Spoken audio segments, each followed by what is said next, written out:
Então, acho que a gravação está iniciando. Isso aí.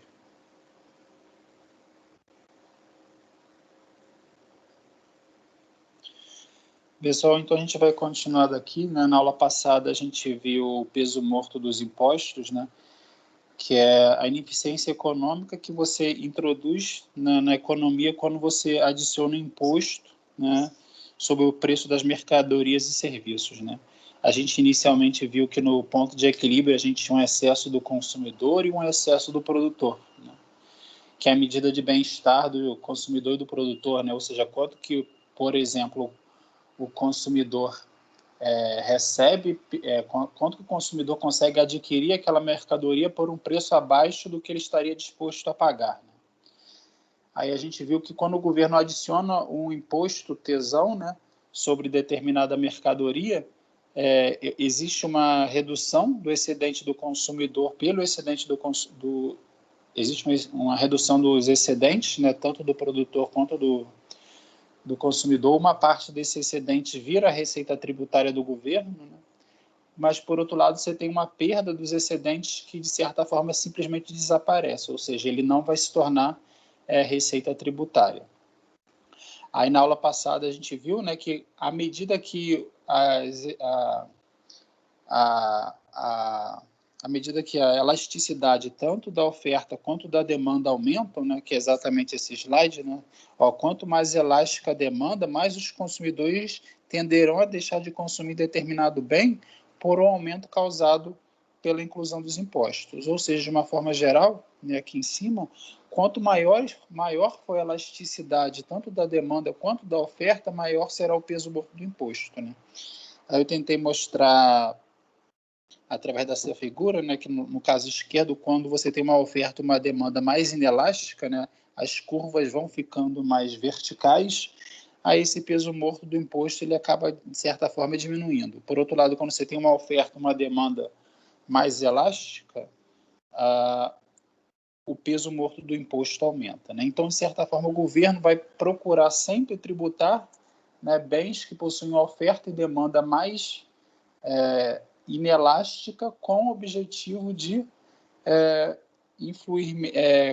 com o objetivo de introduzir menos ineficiência econômica na economia.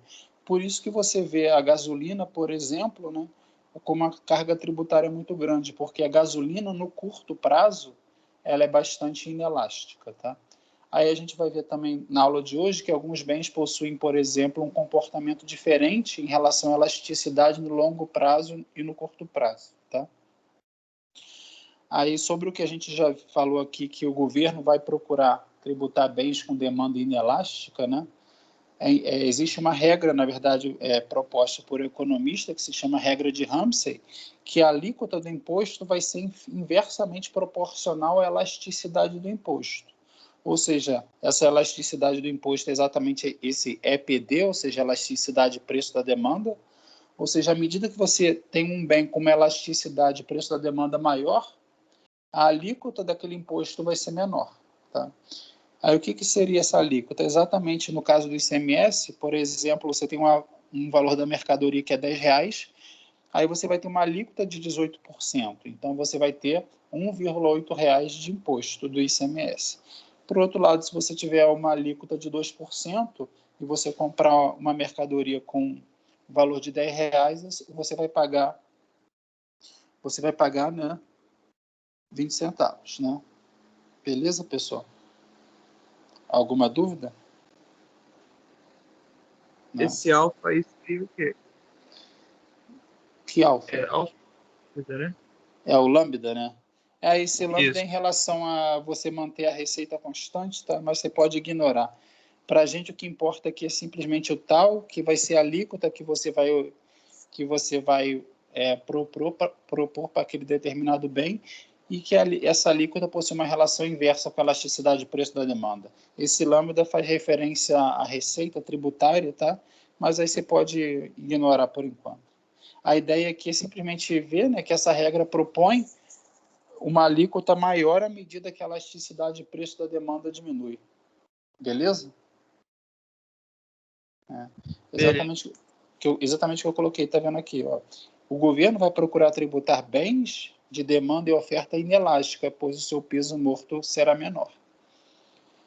Aí também tem uma regra interessante, não sei se vocês já escutaram falar, que é a curva de Laffer, né, que essa curva ela é famosa e ela tenta prever qual vai ser a arrecadação do governo para diferentes valores da alíquota.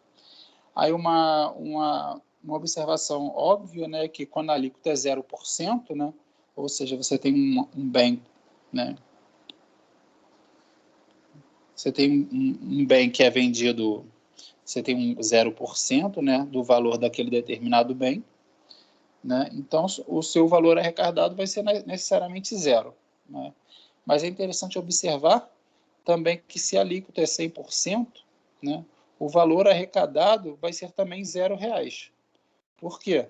Porque se a alíquota é 100%, as pessoas simplesmente vão deixar de trabalhar, porque tudo, né, o que está sendo arrecadado por aquela pessoa vai ser destinado ao governo. Então, se você tem uma alíquota de 100%, por exemplo, do imposto de renda, né, toda a sua renda obtida, todo o seu lucro, né, vai ser destinado ao governo. Então, você tem um grande desincentivo para trabalhar e para gerar lucro. Então, da mesma forma que quando você tem uma alíquota pequena de 0%, né, você não possui arrecadação nenhuma, né, quando você tem uma alíquota de 100%, você também não tem uma arrecadação nenhuma. Então, uma observação importante dessa curva de Laffer é que não necessariamente à medida que você aumenta a alíquota, você tem um aumento da arrecadação, porque à medida que você tem um aumento da alíquota, você vai ter um desincentivo para as pessoas trabalharem e você vai ter também, de certa forma, um incentivo para as pessoas transacionarem suas mercadorias, né, no mercado no mercado clandestino. Da mesma forma que vocês já devem ter escutado falar, né, quando alguns governos querem desestimular o consumo de cigarro, aí esses governos aumentam a alíquota sobre o cigarro, né? Mas o problema é quando você aumenta a alíquota do cigarro, o que acontece, pessoal, em geral?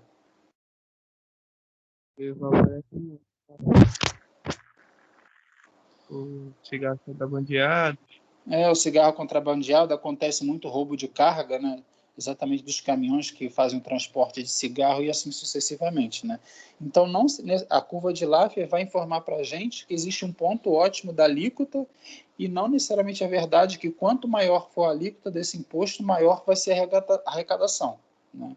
Então, vai ter um ponto ótimo ali que vai ser exatamente da alíquota daquele imposto. E a partir daquele ponto ótimo, à medida que você aumenta a alíquota, você vai estar o quê? Diminuindo sua arrecadação, porque de certa forma as pessoas vão estar desestimuladas a consumir aquele bem ou a produzir aquele bem. Tudo bem, pessoal? Faz sentido isso aqui, né? Sim. Aí agora eu vou falar mais um pouquinho sobre impostos, sabe? Que eu acho que é uma coisa interessante, né? Aí, por exemplo, que eu falei a aula passada para vocês, né, dos tributos na Constituição, tá? Aí eu falei para vocês que existe a contribuição de melhoria, né, que é um tributo que é cobrado quando o governo realiza algum tipo de obra pública e o contribuinte observa algum tipo de valorização imobiliária, tá? Então você vê que na própria Constituição, que eu até baixei aqui, tá? Tá vendo? Aqui eu baixei a Constituição, pessoal. Essa aqui é a Constituição Federal, tá? Então vocês podem achar muitas coisas interessantes, vale a pena dar uma olhadinha. Aí, por exemplo, no artigo 145 diz, ó, a União, os Estados e Distritos Federais poderão instituir os seguintes tributos, ó, impostos, taxas e contribuição de melhorias decorrentes de obras públicas, tá? Então todas essas regrinhas vão estar aqui na Constituição, tá? Então tá vendo aqui o inciso 3, ó, contribuição de melhoria. Aí olha que coisa interessante. Aí eu vou mostrar mais uma coisa interessante, tá? Aí tá. Aí vocês já devem ter escutado falar, né, que o governo não pode cobrar impostos de igrejas, né, nem sobre livros. Vocês já escutaram falar disso? Já. Já.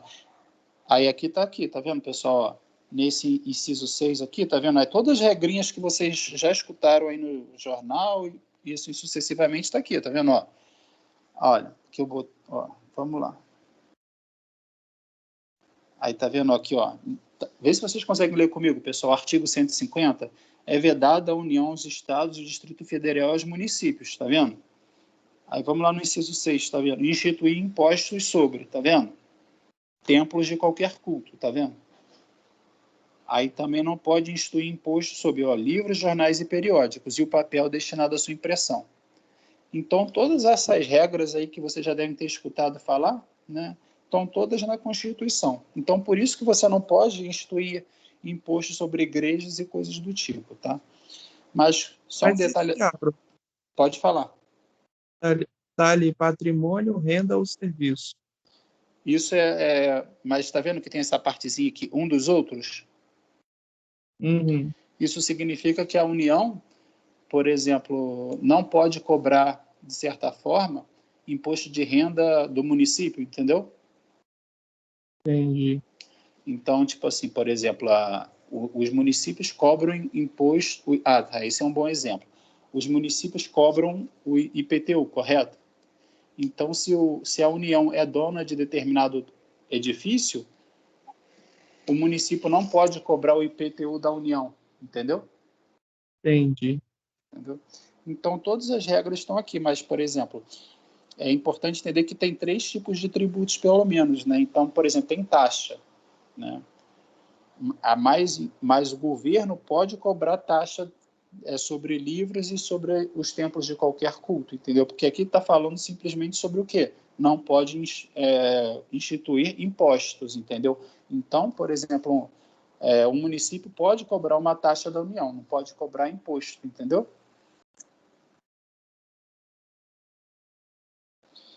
Beleza, pessoal? Alguma dúvida? Por enquanto não, professor.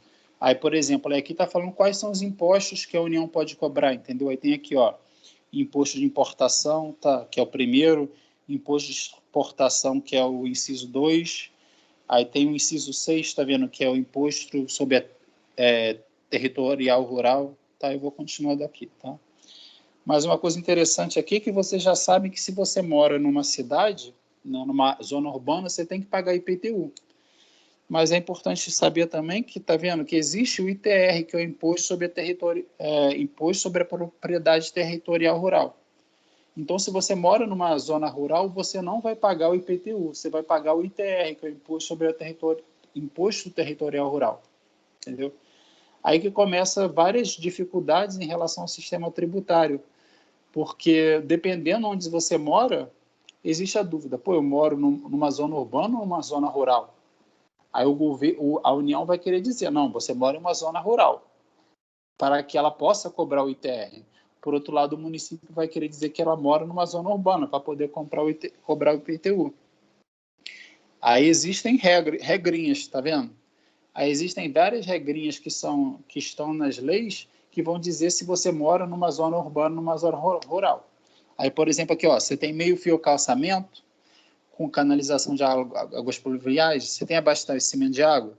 Aí, se você tem isso, você classifica que você mora numa zona urbana. Tá vendo? Aí, por isso que, de certa forma, acontece todas essas... Vocês escutam, né, guerra fiscal? Exatamente a competição entre os entes, né, para ver quem vai arrecadar o imposto. Tá? Aí existe a guerra fiscal entre os estados e os municípios, né, que o ISS é o Imposto sobre Serviço. E o ICMS é o Imposto sobre Mercadorias. Aí existem várias questões, né, que eu já falei com vocês na aula passada. Se você vende um software, o software é serviço ou é produto? Isso é importante, porque se o software for serviço, o imposto vai para o município. Se o software for mercadoria, a arrecadação vai para o Estado. Né? Aí tem várias questões. Né? Imagina que você vai no cabeleireiro, aí o cabeleireiro corta o seu cabelo e bota um shampoo lá especial. Aí você fala, pô, mas esse shampoo aí ele vai ser vendido como mercadoria ou como serviço? Entendeu? Aí tem várias regrinhas, né, que acabam causando uma complexidade no sistema tributário para tentar dizer se aquilo é serviço ou é mercadoria, entendeu? Aí tá vendo? Aí tem aqui, ó, impostos dos estados e Distrito Federal. Tudo na Constituição, tá vendo? Aí tem aqui, ó, IPVA, tá vendo? Que é competência dos estados. Aí tem esse inciso 2 é o imposto ICMS, né? E o imposto 1, que eu não sei se vocês sabem, que é bem curioso, tá vendo? Ó, imposto sobre a transmissão causa mortes e doação, tá? Então, se você me fizer uma doação de dinheiro de 100 mil reais, vocês vão ter que, de uma forma geral, tá? Vocês vão ter que dar 8 mil reais para o governo, tá? Então, se vocês me dão uma doação de 100 mil reais, eu só vou poder receber 92 mil reais. 8 mil reais tem que ir para o governo. Então, até na doação tem imposto, que é o ITCMD. O que vocês acham disso? Seria bom, melhor pô. sacar o dinheiro e entregar na sua mão, né? Aí por isso que acontece, né? Aí exatamente quando você tem uma carga tributária excessiva, né, você acaba tendo, em muitos casos, a sonegação fiscal, né? Mas aí que você tem, você pode parar na malha fina da Receita Federal, né? Porque acontece, aí ele vai ver assim, pô, Guilherme não recebia dinheiro nenhum, mas ele comprou um carro de 100 mil reais, como isso é possível? Tem alguma coisa errada aí, entendeu? Aí esses 100 mil reais que entrou na minha conta, a Receita Federal pode pedir explicações de como eu recebi esse dinheiro. Aí ela vai ver, provavelmente você sonegou imposto em algum momento, entendeu? Uhum. Então, até se você receber uma herança, tá vendo que é esse causa mortes, também existe um imposto incidindo sobre o valor da herança. Então, se você recebeu, sei lá, 100 mil reais de herança, você vai pagar uma porcentagem dessa herança que você recebeu como através desse imposto aí, ITCMD, que é o imposto estadual. Tá? Há o imposto dos municípios, né? Você tem o IPTU, e outro imposto também, que é o ITBI, né? Toda vez que você compra e vende imóveis, você também tem que pagar esse ITBI, tá? Que é o imposto dos municípios. Aí, só para vocês verem que existem também as taxas, né? Por exemplo, no município do Rio de Janeiro tem uma taxa de autorização em publicidade. Então, olha só, toda vez que você fizer uma veiculação de publicidade em área pública ou nas áreas externas de imóveis, você tem que pagar essa taxa. Então, aquele logo lá do Starbucks, para alguma empresa colocar aquele logo, né, para a Starbucks colocar aquele logo, ela tem que pagar uma taxa ao município do Rio de Janeiro. Tá? Então, isso aqui só coloquei alguns exemplos, né, que é bem interessante para você ver, né, o impacto na economia dos diferentes espécies de tributos, né, que são taxas, impostos e a contribuição de melhoria. Alguma dúvida até aqui, pessoal? Algum comentário aí de vocês? Alguma coisa que vocês acharam impressionante? Esse imposto aí sobre herança, sobre doação é meio zoado isso aí, né? É interessante, né? Eu não imaginava que antes existia, né? Antes de estudar isso, não. Mas existe. Mas isso Mas aí, na vamos. Pode você falar. aplica, não. Pode falar? Na prática, porque assim, sei lá, a gente vê várias vezes isso acontecer, tem vários impostos aí que na prática não são aplicados. Especialmente essa contribuição de melhoria que eu falei com vocês, na prática ela é muito difícil de ela ser implementada, de exatamente você fazer uma obra e você conseguir quantificar exatamente para cada um dos contribuintes, né, presentes, qual vai ser a valorização imobiliária para cada um deles, né? Então, na prática, essa contribuição de melhoria ela não é adotada nos municípios, estados e pela União e assim sucessivamente. Tá? Professor, Pode falar. e mais para frente você vai ensinar a gente como burlar esses impostos aí? Não vou falar não, mas tem eu posso falar só para eu não vou falar não, mas só para vou dar um exemplo para vocês, tá? Que eu acho que é bem interessante como algumas pessoas tentam burlar, por exemplo, o ITBI. Vou ver se vocês conseguem, vou dar um exemplo para vocês aqui, ver se vocês conseguem entender. Né? Imagina que eu queira vender um imóvel para você, tá? Então eu tenho uma casa, tá? e essa casa custa R$ 100.000. Tudo bem? Mas se eu fizesse essa venda dessa casa para você, eu teria que pagar, por exemplo, 2%. Então, eu teria que pagar... Imagina que essa casa, na verdade, é R$ 100.000, né? Então, se eu fizesse essa venda dessa casa para você, eu teria que pagar 2% de ITBI. Então, eu teria que pagar, né, de ITBI R$ 2.000. Faz sentido, pessoal? Simplesmente porque é 2%, tá? Aí eu vou dizer para vocês como que as pessoas tentam burlar esse pagamento desses R$ 2.000. Beleza? Aí olha o que essas pessoas fazem. Então, nesse caso, a pessoa A está querendo vender para a pessoa B esse imóvel. Tá? Então, olha o que a pessoa A e a pessoa B vão fazer. A pessoa A e a pessoa B vão formar uma empresa. Tá? O nome disso é negócio. Elas estão simulando, né? Fazendo negócio jurídico simulado. Então, elas vão formar uma empresa, tá? Aí, para formar essa empresa, a pessoa A vai contribuir para a formação do capital social dessa empresa com uma casa, tá? E a pessoa B vai contribuir para a formação do capital social dessa empresa com R$ 100.000, tá? Então, essa empresa aqui vai possuir um capital social de R$ 200.000, tá? Entenderam, pessoal? Sim. Aí, o que elas vão fazer depois de uns meses aí? Aí elas vão falar assim, não queremos mais continuar com essa empresa. Tá? Vamos dissolver essa empresa, porque essa empresa, não gostei dessa empresa. Aí, o que vai acontecer aqui? Então, eu contribuí com os R$ 100.000, você também com R$ 100.000. Vamos, então, dissolver a empresa e eu fico com uma parte e você com outra parte. Aí, a pessoa A vai escolher ficar com R$ 100.000 em dinheiro. Aí, a pessoa B vai escolher ficar com a casa.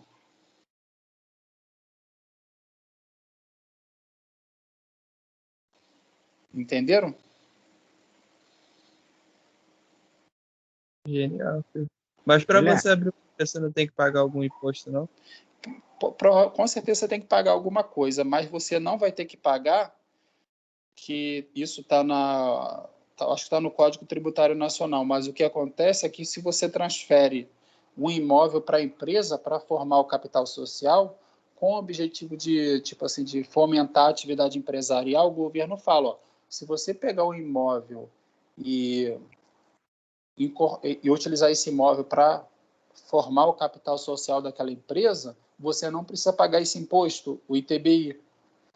Aí, exatamente, as pessoas incorretamente, né, desonestamente, utilizam essa facilidade para evitar o pagamento do imposto dessa forma aqui. Entendeu o que eu falei? Guilherme, Sim. Pode falar. olha só, vê se você pode me ajudar.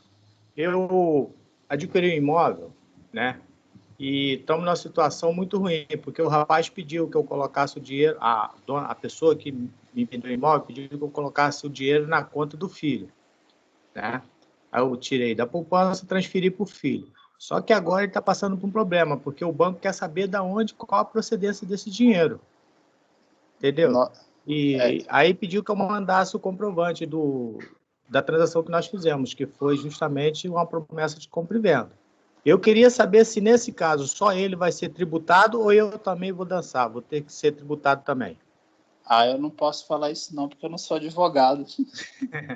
Eu sou só um professor, entendeu? Eu não tenho conhecimento nesse nível mesmo. Ainda mais eu achei que tivesse dentro do contexto da matéria. Não, mas eu sei que está dando contexto, né? Mas aí já depende de um conhecimento de uma formação em direito, ainda mais estando gravado, né? Tá certo.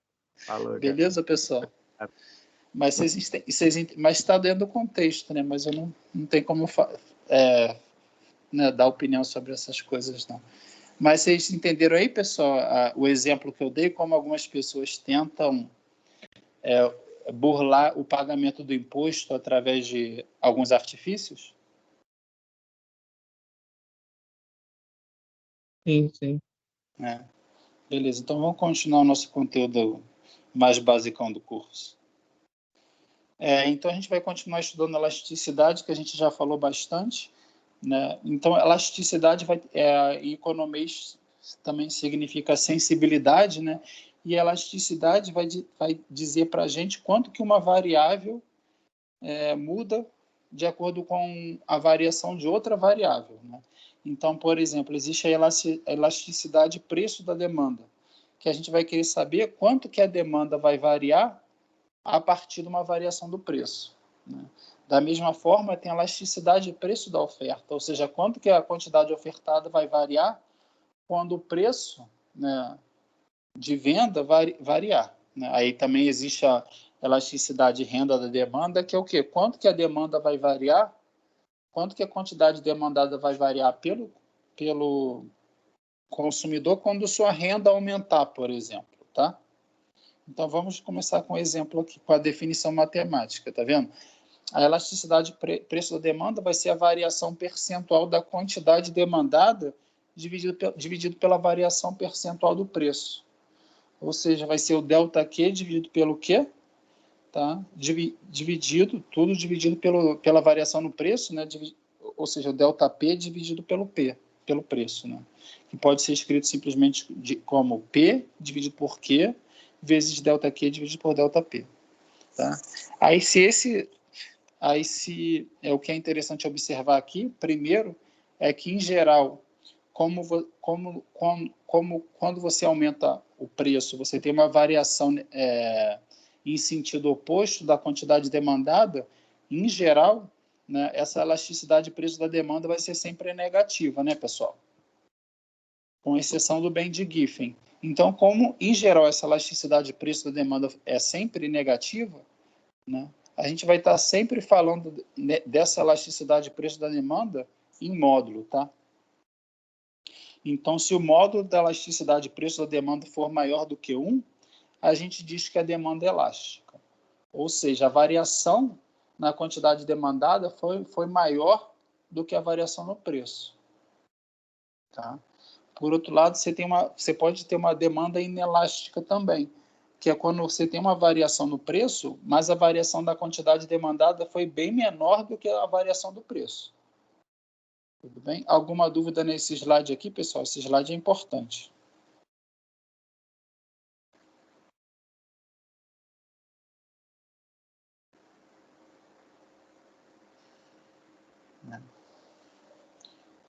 Tudo tranquilo, pessoal? Posso ir para o próximo slide? Então, vamos lá. Então, vou dar o exemplo 1 só para vocês ganharem uma familiaridade, tá? Imagina nesse caso aqui, tá vendo? Eu quero calcular a elasticidade de preço da demanda, tomando como referência o ano 2000x1, tá? Então, vamos lá, vamos calcular a elasticidade de preço da demanda, ó. A elasticidade de preço da demanda vai ser o quê? Vai ser a variação na quantidade demandada, né? Dividido pela quantidade demandada, dividido pelo preço, pela variação no preço, dividido pelo preço. Então, ó, a variação na quantidade demandada foi quanto, pessoal? Foi menos 20, correto? Dividido pela quantidade demandada naquele ponto, que foi 100. Tá? Dividido pela variação no preço, que é 1, dividido pelo preço, que é 10. Tudo bem? Professor, por que menos 20? Porque você vê que na quantidade demandada ali do bem A, eu estou indo de 100 para 80. Ah, entendi. Entendeu? Você vê que, tipo assim, não só eu pego a variação da quantidade demandada, né? Mas eu estou interessado na quantidade demandada percentual, ou seja, quanto que a quantidade demandada variou percentualmente, né? Por isso que eu faço a divisão pelo quê? Que é a quantidade demandada naquele ponto. Então, como o módulo da elasticidade de preço na demanda... Pode falar. Mas se o QA vai ser a diferença dos 2 sobre 100, o PA não vai ser também a mesma coisa? Não seria 1 sobre 100 no caso? Não, é porque, tá vendo que no PA eu vou ter a variação no preço, tá vendo? Dividido pelo preço. Aí o preço no ponto A é o quê? É 10. Ah, sim, entendi. Eu faço a divisão, Pode falar. Não seria menos um décimo, não, porque também foi negativo. Não, foi positivo, tá vendo que eu fui de 10 para 11? Ah, é verdade. Beleza? Então, você vê que nesse caso aqui, o módulo da minha elasticidade preço da demanda foi maior do que 1, né?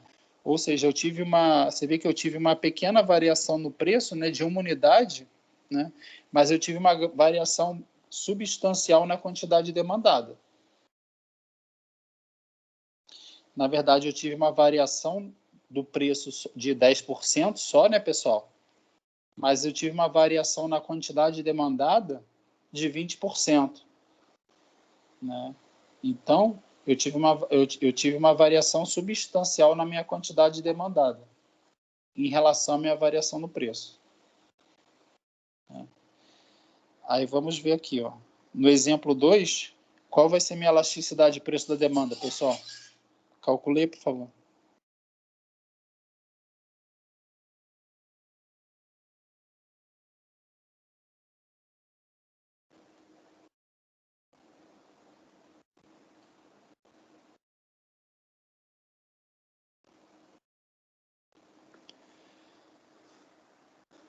Aí eu acho que aí vai ficar menos 5, né, pessoal? Dividido por 100. Aí embaixo vai ficar 1 dividido por 10, não é isso? Isso aí. Que aí dá, tá vendo? Menos 0,5. Ou seja, eu tive uma variação do preço de 10%, mas a variação que eu tive na quantidade demandada foi menor, né? Foi somente 5%, né? Então, nesse caso, eu tive o quê? Uma demanda inelástica, ou seja, eu tive uma variação percentual na quantidade demandada menor do que a variação que eu obtive na variação do preço. Tudo bem, pessoal? Posso prosseguir? Alguma dúvida aqui?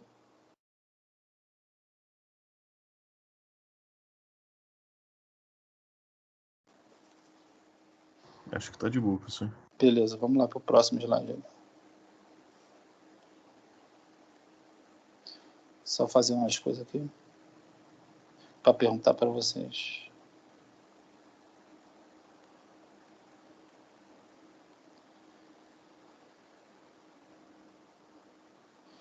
Acho que está bom aqui.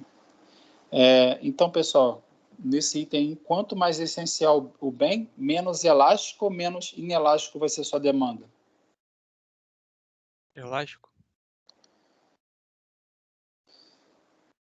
Todo mundo concorda com ele? Não, inelástico. Né? A pessoa vai ter que comprar. Inelástico porque quanto mais essencial o bem, você vai ter uma variação no preço, digamos, o preço aumenta, né, mas a quantidade demandada praticamente mantém constante, porque as pessoas precisam daquele bem. Então você tem o quê? Você vai ter uma demanda elástica. Quer dizer, isso. Ele falou certo, né? É porque tem menos elástica, né? Então, ou seja, quanto mais essencial o bem, mais elástica vai ser sua demanda. Os dois falaram certo, eu acho. Tudo bem, pessoal? Não, peraí, eu me enrolei. Vai ser elástico e inelástico. Então, vou tirar esse menos elástico que fica mais confuso, né? Então, quanto mais essencial o bem, mais inelástica será a demanda. Tudo bem? Sim. Porque você pode ter um aumento do preço, mas as pessoas vão continuar consumindo aquele bem, ou seja, a variação na quantidade demandada vai ser pequena em relação à variação no preço. Que é equivalente também a falar menos elástica, né? Mas eu acho que mais inelástica fica mais didático. Essa aqui é menos óbvia, né? Mas a 2, quanto mais bem substitutos houver, né, mais elástica vai ser sua demanda, né? A justificativa é porque quanto mais substitutos houver, Faz sentido essa para vocês, pessoal? Quanto mais substitutos houver para um determinado bem, mais elástica vai ser sua demanda? Faz sentido?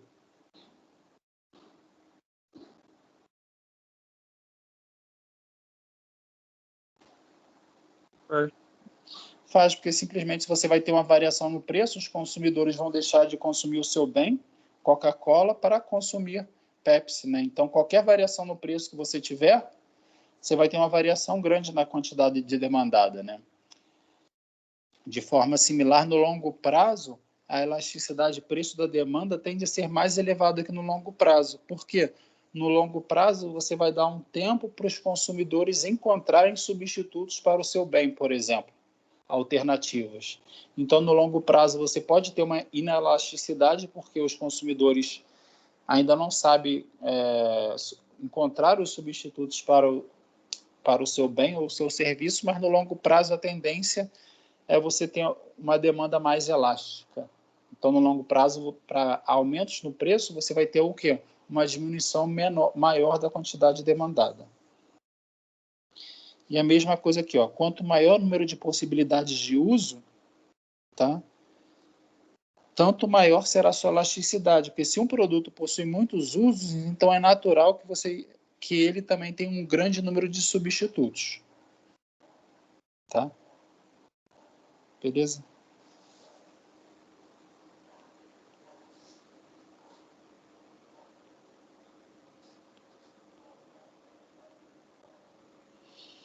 Esse aqui é importante, pessoal. Essa item 5, ó, se a demanda é elástica. No caso em que a demanda é elástica, um aumento no preço vai causar um aumento ou uma diminuição na receita total? Tá vendo? Ó? Um aumento no preço vai aumentar ou vai diminuir a receita total das empresas? Diminuir, eu acho. Vai diminuir por quê? Ó? Se a demanda é elástica, de certa forma você não consegue aumentar o seu preço. Por quê? Imagina só, se a demanda é elástica, você vai aumentar um pouco o preço, né, do seu bem, só que a quantidade demandada vai aumentar muito proporcionalmente. Então, de certa forma, se a demanda é elástica, você vai ter uma redução da receita total quando você aumenta o preço. Por quê? Porque a quantidade demandada vai aumentar muito proporcionalmente. Faz sentido para todo mundo, pessoal?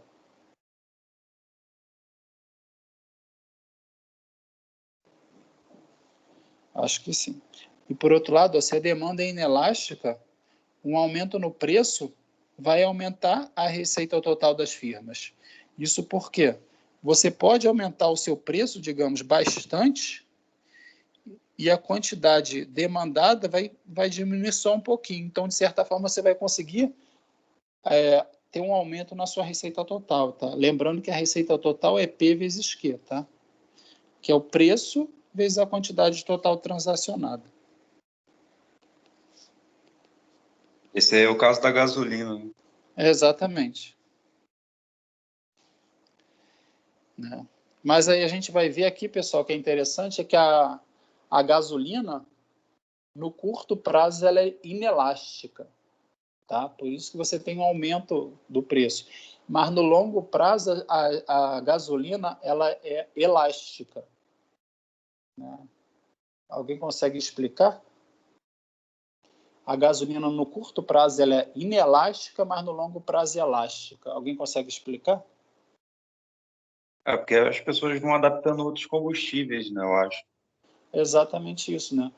No longo prazo, as pessoas podem simplesmente... No curto prazo, ela é inelástica porque não há o que fazer, né? Você tem que continuar comprando gasolina para andar de carro, né? Você pode simplesmente só andar menos de carro, né? Mas no longo prazo ela é elástica porque você pode adotar carros que consomem menos combustível, né? Você pode adotar carros a gás, por exemplo, então que consomem bem substitutos à gasolina, né? Então, a gasolina no curto prazo, a gente vai ver um slide sobre isso. No curto prazo, a gasolina é inelástica, mas no longo prazo ela é elástica. Tá? Sem falar que pode acarretar em outra greve dos caminhoneiros, né, por exemplo. Exatamente. Então, e engraçado que o carro, no curto prazo, o carro é elástico. Carro, geladeira, por exemplo, o carro e a geladeira, no curto prazo, eles são elásticos, porque você pode simplesmente deixar de consumir uma geladeira ou um carro, se o preço aumentar. Mas no longo prazo, né, o carro, a demanda por carro e por geladeira são inelásticos. Por quê?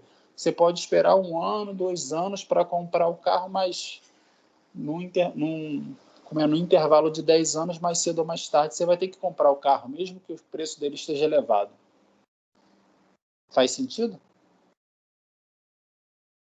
Faz. Tá, então, pessoal, aí eu posso botar aqui, ó. Imagina que essa aqui é a elasticidade preço da demanda, tá? Módulo, elasticidade preço da demanda, tá? Então, enquanto ela for inelástica, ou seja, até a elasticidade preço da demanda, elasticidade, tá? Não tem acento não, mas elasticidade. Aí, quando a elasticidade preço da demanda for maior do que 1, ela é elástica, né? Aí é interessante observar, tá? Né? Que enquanto a elasticidade de preço da demanda for menor do que 1, eu posso sempre aumentar meu preço e eu vou ter um aumento na minha arrecadação. Por outro lado, quando eu entrar na região em que a elasticidade de preço da demanda é elástica, eu vou ter o quê? Uma redução na minha receita total quando eu aumento o preço. Então, eu posso sempre, na região inelástica, aumentar o preço, que eu vou ter um acréscimo da minha receita total. Beleza, pessoal? Esse comentário aqui faz sentido também? Posso ir para o próximo slide? Pode. Beleza. Aí, isso que eu falei, tá vendo? A demanda por automóveis, no curto prazo, ela é inelástica, tá vendo? Isso aqui é 1 ano até 10 anos, tá, pessoal? Ó, anos decorridos. Então, ó, você vê que para 1 ano, a elasticidade de preço da demanda de automóveis é maior do que 1, ou seja, ela é elástica. Mas à medida que os anos passam, ela vai diminuindo. Ou seja, a demanda por automóveis vai se tornando inelástica no longo prazo. Por quê? De certa forma, mesmo com os preços elevados, né, no intervalo de 10 anos, você vai precisar comprar um novo carro, por exemplo. Tá? Essa informação é obtida desses 2 artigos aqui científicos, tá? Que estudam, tá vendo? Ó, esse primeiro, né? Analisando a elasticidade da demanda da gasolina. Tá? Então, você tem alguns papers que fazem essas análises. Né? Nesse caso, para a gasolina é o contrário, tá vendo? Ó, no curto prazo, a elasticidade da demanda de gasolina é bem pequena, tá vendo? Menor do que 1, na verdade, bem próxima de 0. Tá? Mas à medida que os anos passam, a demanda da gasolina continua sendo inelástica, tá vendo? Mas ela aumenta de valor.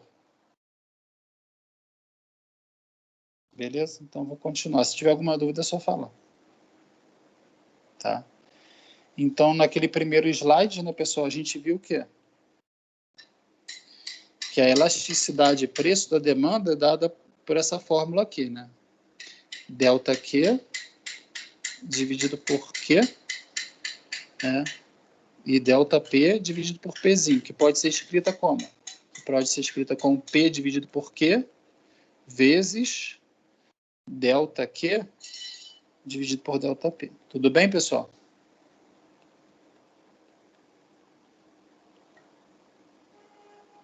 Né? Aí a gente vai estudar qual o comportamento da elasticidade de preço da demanda em um gráfico em que a demanda seja linear. Por que é interessante, pessoal, estudar a elasticidade de preço da demanda em um gráfico em que a demanda seja linear? Porque em um gráfico em que a demanda seja linear, o delta Q dividido por delta P, né, vai ser constante. Né? Esse delta Q dividido por delta P vai ser constante. Tá? Aí vai facilitar a nossa análise. Então, vou dar um exemplo aqui para vocês. Ó. Imagine o caso em que você tem essa equação linear aqui. Tá vendo, pessoal? Q, que é igual a 100 menos 10 delta P. Então, o coeficiente angular nessa função linear vai ser o quê? Vai ser menos 10, tá? Então, eu sei que meu delta Q dividido por delta P vai ser igual a menos 10. né? Então, eu posso escrever aqui, ó, pessoal, minha elasticidade de preço da demanda como P dividido por Q vezes menos 10. Essa aqui que é a minha elasticidade de preço da demanda. Todo mundo concorda, pessoal?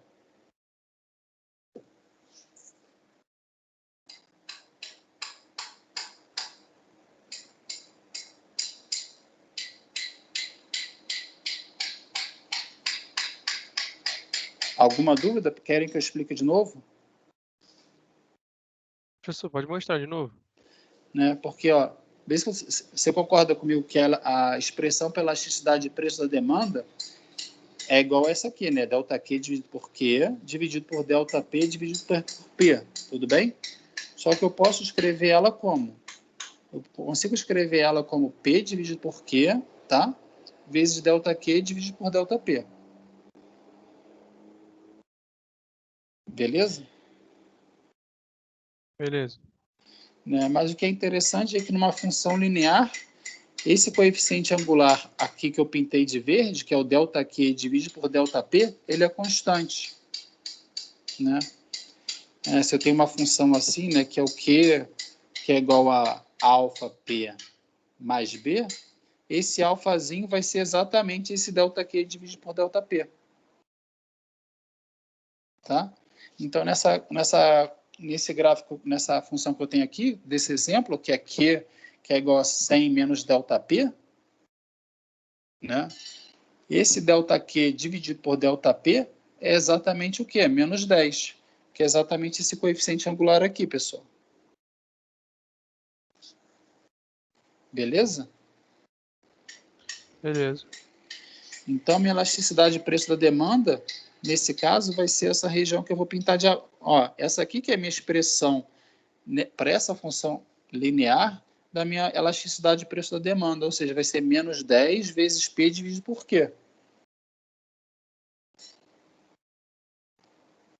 Tudo bem, pessoal? Tudo bem, obrigado. Então, olha só, pessoal. Então, vamos analisar essa elasticidade da demanda para diferentes pontos. Aqui, pessoal, eu simplesmente desenhei essa reta do problema, tá vendo? Que é o Q, 100 menos delta menos 10P. Então, vamos ver o que acontece nesse ponto em vermelho aqui, ó. A elasticidade de preço da demanda vai ser o quê, ó?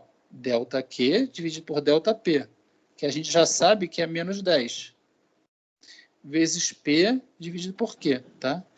Nesse ponto aqui, né, o P assume o valor 10, tá? Só que o Q assume o valor 0.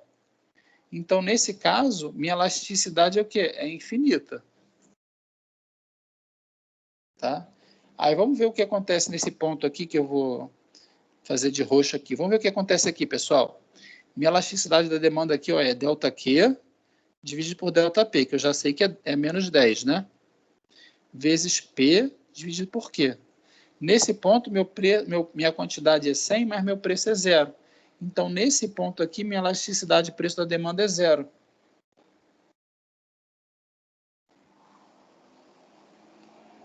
Vou fazer mais um ponto aqui. Vamos ver esse ponto A aqui, pessoal. Né? Nesse ponto A, minha elasticidade de preço da demanda vai ser igual ao quê? Vai ser igual a menos 10, né? Vezes P dividido por Q. Aí meu P então vai ficar menos 10 vezes P, que meu P é 5, dividido por 50. Né? Que aqui, tá vendo? Então vai dar o quê? Vai dar 1.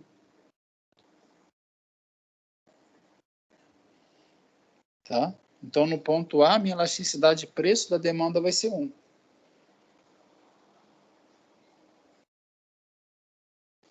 Aí, pessoal, podem fazer... E aí, o que vocês não entenderam? O que vocês querem que eu explique de novo?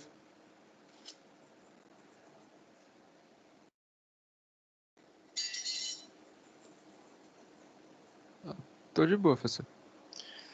Então, o que eu gostaria que vocês entendessem aqui é o seguinte, ó, olha que é importante para vocês entenderem, que na reta, né, a elasticidade de preço da demanda nessa reta, ela começa aqui nesse ponto aqui que eu vou chamar de C, pessoal, ela possui valor 0, não é? E é interessante que na própria reta ela vai da elasticidade de preço da demanda de 0 a infinito. E no ponto A ela vai possuir elasticidade de preço da demanda igual ao quê? Igual a 1. Então, essa reta ela vai possuir infinitos valores diferentes da elasticidade de preço da demanda. Tá? Começando no ponto C, a elasticidade de preço da demanda dela vai ser o quê? Vai ser 0.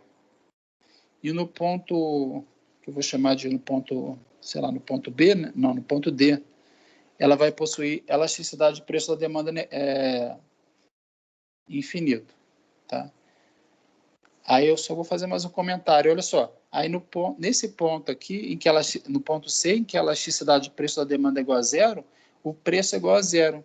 Aí olha que interessante, eu consigo aumentar meu preço até R$5 no ponto A e sempre obter maiores receitas. Por quê? Até o ponto A, minha elasticidade de preço da demanda vai possuir o valor 1. Aí depois do ponto A, minha elasticidade de preço da demanda vai ser elástica, porque ela vai ter um valor maior do que 1.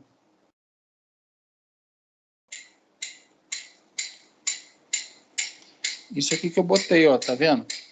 Né? A elasticidade, eu tenho esse ponto aqui, tá? Que é o ponto B, em que a elasticidade de preço da demanda é igual a 0, ou seja, ela é inelástica. Então, à medida que eu vou aumentando o preço, a minha elasticidade vai aumentando até o valor 1. Aí depois, se eu aumentar o preço além do ponto em que a elasticidade de preço da demanda possui valor 1, aí eu já vou entrando no quê? Nessa região aqui que é elástica, né? Mas essa região aqui é uma região em que a demanda é o quê? É inelástica. Tá? Então, eu posso aumentar o preço até esse ponto, que eu vou estar sempre aumentando minha receita. Qualquer aumento, né, nessa região aqui de roxo, eu já vou estar diminuindo minha receita, porque eu vou estar na região em que a demanda é elástica.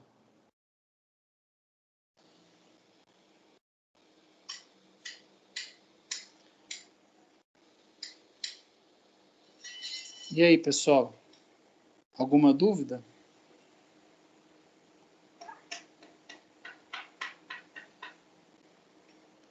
Vocês entenderam tudo? Acho que por enquanto tá de boa, pessoal. Aí eu vou fazer um comentário aqui, né, que a gente fala que a gente costuma falar, né, que essa curva, quando ela possui a curva da demanda horizontal, né, quando ela possui essa curva da demanda, quando ela possui essa curva da demanda assim, né, horizontal, ela é perfeitamente elástica, né? Ou quando ela possui uma demanda dessa forma, né, vertical, ela é inelástica. Aí a gente até fala que quando a curva da demanda ela é mais inclinada assim, ela é mais inelástica, né? Mas é importante observar que uma curva da demanda, né, como essa aqui, ela possui infinitos valores diferentes da elasticidade, indo de zero até infinito. Tudo bem? Então a gente fica falando, quando uma curva é mais inclinada, né, a gente fala aí ela é mais inelástica. Mas é importante saber que uma curva da demanda ela possui diferentes valores da elasticidade. Beleza, pessoal? Então acho que a aula até hoje é por aqui. Alguma dúvida? A aula que vem vou trabalhar com vocês com alguns exemplos. Beleza? Beleza. Beleza, professor. Beleza, então a gente continua da aula que vem. Eu vou pedir só para os alunos, quando eu terminar aqui, para todo mundo sair da sala para a gravação ser terminada logo, senão fica, às vezes, meia hora de gravação sem nada. Beleza, pessoal? Dá para encerrar a gravação agora, professor, se você quiser. É engraçado que eu encerro, mas mesmo assim ela continua. Estranho. Mas vou tentar aqui. Beleza, pessoal. Então, até semana que vem. Valeu. Tchau, tchau. Valeu. Valeu, professor. Valeu, tchau.